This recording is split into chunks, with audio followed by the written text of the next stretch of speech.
Snowflakes swirled in the dim orange light of a dying sun, painting the sky with streaks of fire and sorrow. In the middle of that endless white wilderness, a young woman trudged forward, her boots sinking deep into the snow. Her name was Clara Hale, a quiet soul who had learned to survive alone. After her family's cabin burned down 3 winters ago, the mountains were her only companions, now the trees her sentinels, the wolves her neighbors. Clara's red braid whipped behind her as she tightened her grip on her old rifle. She had been hunting for deer before the blizzard hit, but something had changed in the air, something wild and sharp. The forest had gone silent. Even the birds had vanished from the treetops. She could feel eyes watching her. Then she heard it, a desperate cry, a man's voice, faint but real, echoing through the snow. Without thinking, Clara broke into a run. Her breath turned to clouds as she followed the sound down a frozen slope and into the valley below. That's when she saw them, a pack of wolves, their eyes glowing gold in the twilight, circling a fallen horse. Blood stained the snow, and beside the horse lay a man, barely moving, his arms stretched out as if still trying to fight them off. Clara's heart pounded. She could turn back and save herself. No one would ever know. But something deep within her refused to walk away. The shot cracked like thunder, scattering the crows from the trees. One of the wolves dropped, the others snarling as they turned toward her. "Come on then," she muttered, her voice shaking but fierce. Another shot. Another burst of snow and fur. The pack hesitated, confused by the sudden fire in the white wasteland. Finally, they fled into the trees, their glowing eyes fading like ghosts in the storm. Breathing hard, Clara stumbled to the man's side. His hat had fallen off, revealing dark hair dusted with snow. Hey, can you hear me?" she said, shaking his shoulder. He groaned, eyes flickering open. You ain't an angel, are you?" Clara gave a half smile. "No, just someone who doesn't like wolves much." He tried to laugh but coughed instead. She tore a strip from her coat lining and wrapped his leg tightly to stop the bleeding. "Stay with me, Cowboy," she said softly. "You're not dying out here today." As she lifted his arm over her shoulder and began dragging him toward her small cabin in the woods, snow began to fall harder. The storm had arrived. Behind them, the forest whispered again, the sound of wolves crying somewhere far away. Clara didn't look back. She just kept walking, each step sinking deeper into fate. By the time Clara dragged the stranger into her cabin, the storm outside had turned into a white wall of fury. The wind screamed against the wooden walls, snow leaking through every crack.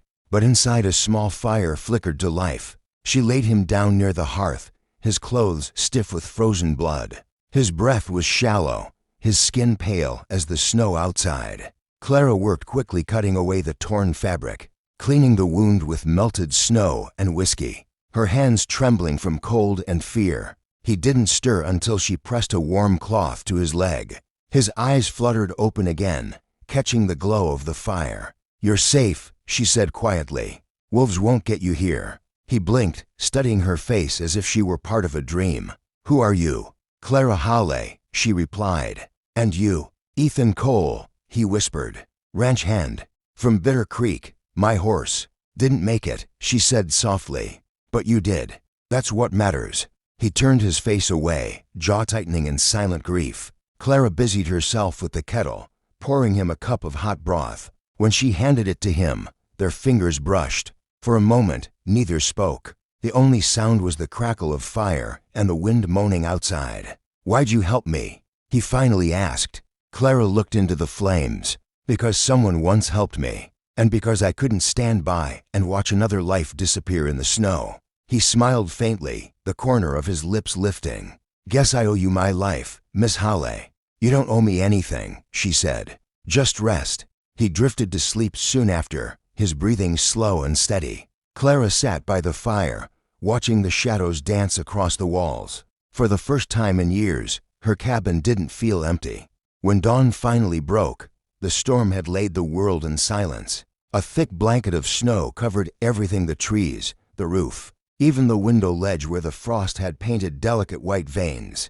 Inside the cabin, the fire had burned low, glowing faintly like a tired heartbeat.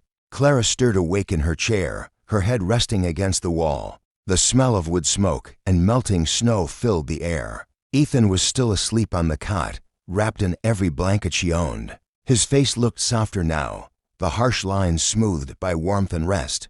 For a moment, Clara simply watched him, wondering what kind of man rode into the wilderness alone in the heart of winter. She didn't know why she cared, but she did. When he finally woke, his voice was a hoarse whisper. "You stayed up all night?"